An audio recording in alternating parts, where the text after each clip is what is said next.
কই গো গিন্নি, ঘর থেকে আমার জালটা নিয়ে এসো তো।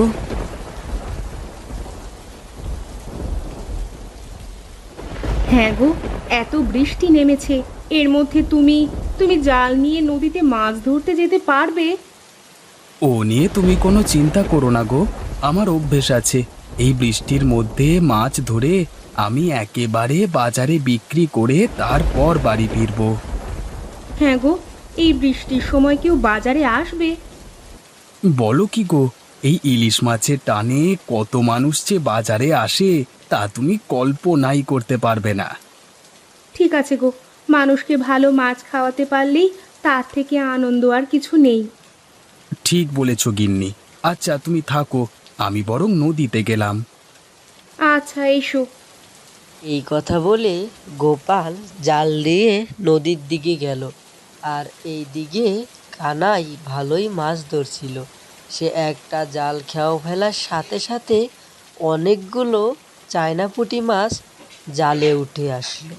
এরপর কানাই যা বলল, আরে গোপাল, তোমার এতক্ষণে আসবার সময় হলো? আরে এইদিকে যে আমার মাছ ধরা শেষ হতে চললো। হ্যাঁ, তোমার মতো কি আমি পারি কানাইদা? আমি ছোটখাটো মানুষ, আমি ওই 10-12টা মাছ ধরে বিক্রি করতে পারলি অনেক। সেই আর কি। এই সকাল সকাল এলে তো তুমি মাছ পাবে, তাই না? আমি সেই সকাল থেকে এসে বৃষ্টির মধ্যে ভিজে ভিজে এত মাছ ধরেছি। এখন আমি এগুলো বাজারে বিক্রি করে ভালো লাভ কামিয়ে নেব। হ্যাঁ হ্যাঁ। ঠিক আছে কানাইদা, তুমি চলো। হ্যাঁ, আমি কয়েকটা মাছ ধরে নিই। বেশি বৃষ্টিতে ভিজলে আবার শরীর খারাপ করে যাবে। তুমি তো জানো কানাইদা, আমার শরীর তোমার মতো অত শক্তপোক্ত না। ঠিক আছে ঠিক আছে গোপাল, হ্যাঁ তাহলে আমি এগুলাম। তুমি বরং মাছ ধরে নিয়ে এসো, কেমন? হ্যাঁ ঠিক আছে। গোপাল জাল ফেলতে না ফেলতেই অমনি করেই গোপালের জালে অনেকগুলো চায়না পুঁটি উঠে আসলো। ব্যাস, আজকে বরং এই থাক। বেশি লোভ করলে নদীমাতা খুব দুঃখ পাবেন। যাই, এবার এগুলো বাজারে বিক্রি করে যা লাভ হবে তাই নিয়ে বাড়িতে চলে যাই। এই কথা বলে গোপাল নদী থেকে বাজারের দিকে যেতে লাগলো। নিয়ে যান নিয়ে যান, সদ্য ধরে আনা টাটকা মাছগুলো নিয়ে যান। কম দামে ভালো জিনিস খেতে হলে আমার কাছ থেকে নিয়ে যান। আসুন আসুন, দেরি করবেন না। আরে গোপাল ভাই, তুমি এইমাত্র এখানে এসে বসলে, আমার যেদিকে সব বিক্রি হয়ে যেতে বসলো গো। আরে কানাইদা, তোমার মতো কি এত অভিজ্ঞতা আমার আছে? আমি ছোটখাটো মানুষ, তোমার মতো ব্যবসা কি আমি শিখেছি? আমি এখানে সারাদিন বসে দেখি, যদি 2-1জন খরিদ্দার আসে তাহলে তো আমার পক্ষে খুব ভালোই হয়। হ্যাঁ ঠিক ধরেছ, তুমি এখানে বসে বসে অপেক্ষা করো, দেখো খরিদ্দার আসে কি না। আরে গোপালদা, টাটকা মাছ কত করে দিচ্ছ গো? তুমি কতটা নেবে? ওই একটা বড় আর একটা মাঝারি দেখে ওজন করো না।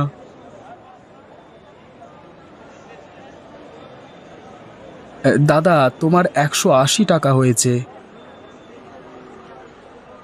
আরে দাদা, এত সাশ্রয়ে পেয়ে গেলাম, আমি কল্পনাও করতে পারিনি যে এত কম দামে টাটকা টাটকা মাছগুলো পেয়ে যাব। দাদা, লাভ করাটা আমার লক্ষ্য নয়, মানুষকে কম দামে ভালো জিনিস খাওয়ানোটাই আমার প্রধান লক্ষ্য। এই যে তোমার মুখে হাসি ফুটলো, এতেই আমি খুশি। বাবা, কত কিছু দেখলাম জীবনে, দেখবো এরকম লাভ না করে তুমি কতদিন তোমার সংসার চালাও। তা মাছ কত করে দিচ্ছ? মাছে প্রতি কেজি 250 টাকা করে। বলো কি গো, এত দাম মাছের? এর থেকে তো মাংস কিনে খাওয়া ভালো। হ্যাঁ, এই বৃষ্টির পানিতে ভিজে ভিজে আমাদের যে মাছ ধরে আনতে হচ্ছে সেই গভীর নদী থেকে, সেটা দেখুন, আমাদের কষ্টটা একটু বুঝুন। তাই জন্যই তো মাছের এত দাম। আচ্ছা তুমি দাঁড়াও, আমি অন্য বিক্রেতাকে একবার জিজ্ঞাসা করে দেখি। কি গো ভাই, তা তুমি মাছ কত করে বিক্রি করছো? আমার কাছে প্রতি কেজি 150 টাকা করে। বলো কি গো, 100 টাকা কম? তা মাছ ভালো হবে তো? মানে পচা টচা হবে না তো? না বাবু, এই বৃষ্টির দিনে আমি নিজে হাতে মাছ নদী থেকে ধরে এনেছি। আপনি বাড়ি নিয়ে যেয়ে খেয়ে দেখুন, যদি ভালো না লাগে তাহলে আপনার টাকা আমি ফেরত দিয়ে দেব। বেশ বেশ, তাহলে আমাকে 1 কেজি দিয়ে দাও দেখি। সবাই 250 টাকা মাছ বিক্রি করলেও গোপাল 150 টাকা বিক্রি করতো। আচ্ছা গোপাল, তোকে আমি দেখে নেব। তুই নিজেকে বিরাট মহান ভাবিস তাই না? আজকে রাতেই তোর একটা ব্যবস্থা আমি করব, দাঁড়া। গোপাল অল্প টাকায় মাছ বেচাতে কানাইয়ের গোপালের উপরে অনেক রাগ হয়। কি গো, আজকে ব্যবসা কেমন হলো তোমার? ব্যবসা আমার ভালোই হয়, যতক্ষণ না ওই বেটা গোপাল তার মাছ নিয়ে বাজারে বসে। আমি জানি ওই গোপাল একটু বেশি মাতব্বরি করে, লোককে কম দামে মাছ বিক্রি করে নিজেকে মহান জাহির করতে চায়। তুমি কিছু করতে পারো না ওকে? সেটাই চিন্তা করছি, ওকে হাতে না মেরে পাতে মারবার ব্যবস্থা করতে হবে, তবেই ওই বেটা জব্দ হবে। তোমার মাথায় কি কোনো পরিকল্পনা আছে? হ্যাঁ আছে। পরিকল্পনাটা কিন্তু দারুণ কষেছো। তাহলে কবে কাজটা করবে? কাজটা আজকে রাতেই শেষ করতে হবে। রাতের অন্ধকার ছাড়া এ কাজ করা সম্ভব নয়। কিন্তু এই রাতের বেলায় বৃষ্টির মধ্যে ভিজে ভিজে তুমি যাবে? আরে বৃষ্টিতে ভিজবো কেন? মাথায় ছাতা দিয়ে যাব, আর মাত্র তো কয়েক মিনিটের কাজ। যাব, কাজটা করে আবার বাড়িতে চলে আসব। তাহলে আর দেরি করে লাভ নেই, যত তাড়াতাড়ি কাজটা শেষ করবে ততই মঙ্গল। বেশ, তবে তুমি বসো গিন্নি, আমি তাড়াতাড়ি কাজটা শেষ করে বাড়ি চলে আসি, কেমন? এই কথা বলে কানাই গোপালের বাড়ির দিকে যেতে লাগলো।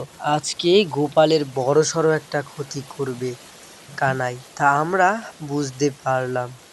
একটু পরে বৃষ্টি কমতেই গোপাল ছাতি নিয়ে নদীর পাড়ের দিকে যেতে লাগলো আর দেখলো হায় হায় হায়, এ আমার কি সর্বনাশ হলো!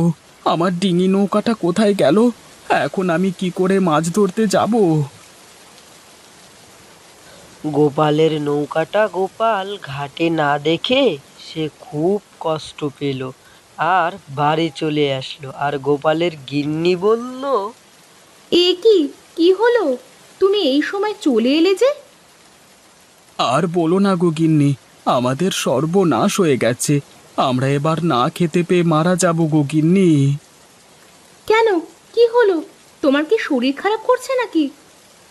গিন্নি, আমাদের ডিঙি নৌকাটা নদীর জলে ভেসে কোথায় যেন চলে গেছে। বলো কি গো, কিন্তু কিভাবে ঘটলো এই ঘটনা? জানি না গিন্নি, সেটাই তো বুঝতে পারছি না। কিন্তু তুমি কি কালকে ফেরবার সময় ভালো করে ডিঙি নৌকাটা বেঁধে আসোনি? হ্যাঁ এসেছিলাম তো, আমার স্পষ্ট মনে আছে। আমি খুব ভালো করে প্রত্যেকবারের মতোই নৌকাটা বেঁধে এসেছিলাম। বুঝতে পারছি। তার মানে এটা কারো চক্রান্ত হতে পারে, যে তোমার একদমই ভালো চায় না। কিন্তু সে কে হতে পারে? তোমার কি কোনো শত্রু আছে? আমি তো মানুষকে সারা জীবন সাহায্য করে এসেছি, কম দামে মাছ বিক্রি করে। আমার শত্রু আবার কে হতে পারে বলো তো? তুমি তো মানুষকে সাহায্য করে আসো, কিন্তু তোমার এই সাহায্য অন্যান্য ব্যবসায়ীরা নিশ্চয়ই ভালো চোখে দেখে না। তারাই হয়তো এ কাজ করতে পারে। তাহলে কি কানাই দাদা?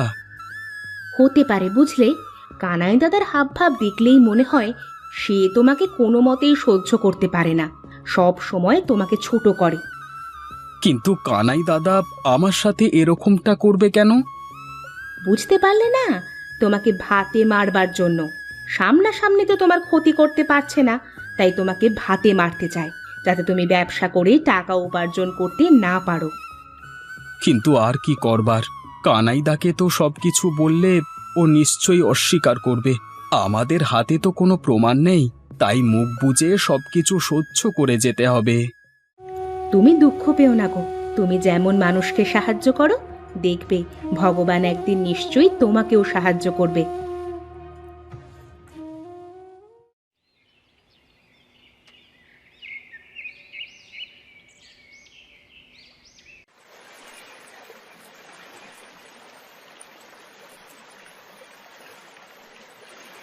গোপাল ভাই ঘরে আছো? ঘরে আছো গোপাল ভাই? আপনি কি গোপাল বাবু? হ্যাঁ, আমি গোপাল বাবু। বলবার দরকার নেই, আমি একজন সাধারণ মানুষ। আমি শহর থেকে এলাম। আমি একজন বড় মৎস্য ব্যবসায়ী। লোকমুখে আপনার কথাটা শুনলাম। আমার আপনার সঙ্গে কিছু কথা আছে। আপনি ঘরে উঠে আসুন না। না না, ঘরে যাওয়ার সময় নেই। লোকমুখে শুনলাম আপনি নাকি খুব সুন্দর মাছ ধরতে পারেন, তাই আপনার কাছে এলাম। আসলে আমার প্রতিদিন প্রায় 1 কুইন্টাল মতো মাছ লাগবে। সেটা কি আপনি ধরে দিতে পারবেন? আমি যথেষ্ট টাকা আপনাকে দেব। আসলে হয়েছে কি বাবু, আমার নৌকাটা কালকে রাতে নদীর স্রোতে ভেসে গেছে, তাই আমার কাছে কোনো ডিঙি নৌকা নেই এখন।